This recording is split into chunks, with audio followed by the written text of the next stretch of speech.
আজ আমি পমফ্রেট রান্না করব। আগে থেকে নুন হলুদ রেখে দিলাম, তেল দিয়ে দিলাম। তেল গরম হয়ে গেছে, মাছগুলো আমি হালকা ভেজে নেব।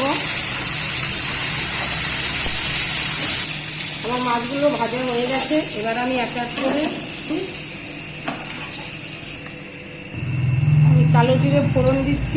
আগের থেকে আমি পোস্ত, সর্ষে আর কাঁচা লঙ্কা বেটে রেখেছি, সেটা দিয়ে ভালো করে মশলাটা কষাবো। দুপুরবেলা বাঙালির খাবার একটু তেলে ঝোলে মশলায় হলে খুব ভালো হয়। অল্প করে নুন দিচ্ছি, হলুদ দিয়ে দিচ্ছি। এবার আরেকবার ভালো করে নেড়ে নিতে হবে। কষানো হয়ে গেছে, আমি যেই পাত্রটার মধ্যে মশলাটা রেখেছিলাম সেই বাটিটাই দিয়ে জল দিয়ে দিচ্ছি। জলটা ফুটে গেলেই মাছগুলো দিয়ে দেবো।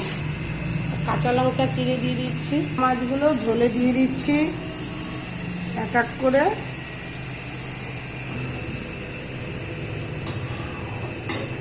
আমার হয়ে গেছে, এবার আমি নামিয়ে দিচ্ছি।